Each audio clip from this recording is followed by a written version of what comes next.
in Governor Romney when the president was able to use the governor's own words or own position against him in that debate last night. I'm going to run two clips that I think are good examples of where the president was able to do that effectively. Let's play those.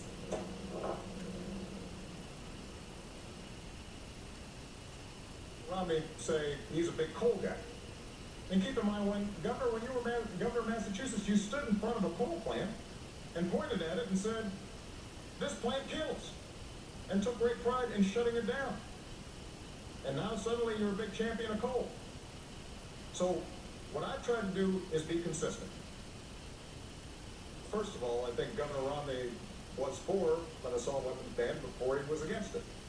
And he said that the reason he changed his mind was in part because he was seeking the endorsement of the National Rifle Association. So that's on the record. Is that a problem with your candidate, the shifting, using his own? No, why not?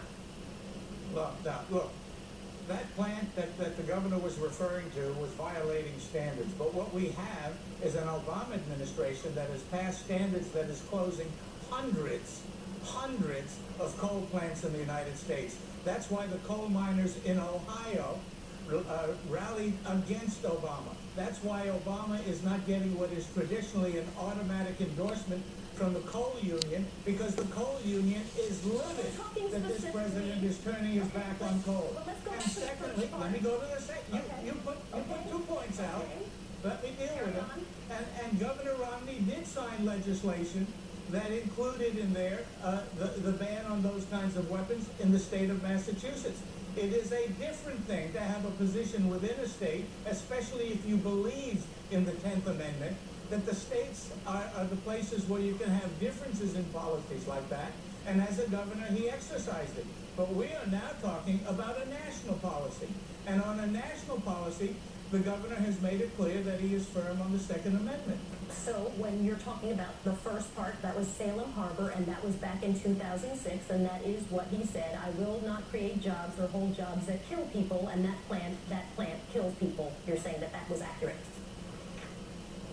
I'm saying that what he did as a governor in Massachusetts was appropriate, and what the president has done to the country in destroying the national coal industry. But that was my question. My question was, Absolutely. is that what he said about your that question. plant? No, sir, you did not, or I missed it. So try again. Did he, in fact, say that or not? Well, you missed a lot of things, Soledad. What he said about the Salem plant was that the Salem plant had a violation problem, and he was talking about the specific violation.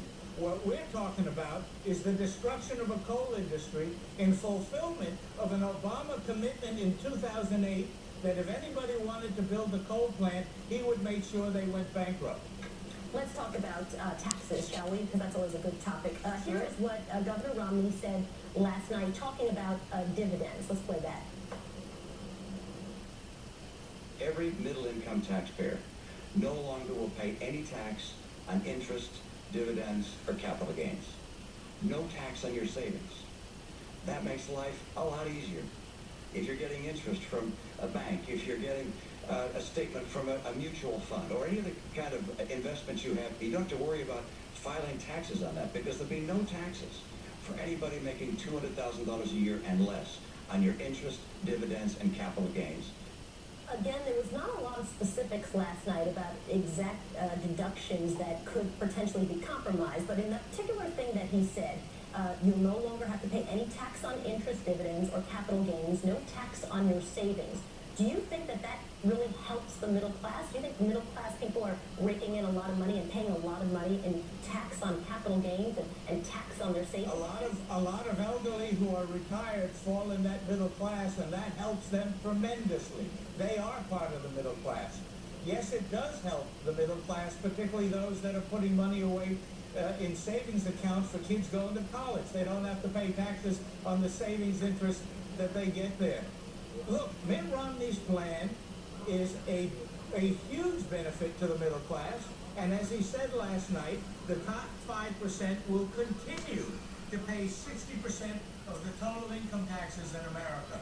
That's his commitment, that's the plan, and frankly, I think President Obama is running around just explaining to the public that he can't do the arithmetic to understand that package. There are 6 major studies that confirm exactly what Mitt Romney has put And forward. as you know, and I believe it was it Chris Wallace who said of those 6 major studies, they're certainly not bipartisan. They don't have a stake in it, and some of them are blog posts. So I think that's unfair to say, but we are actually out of time.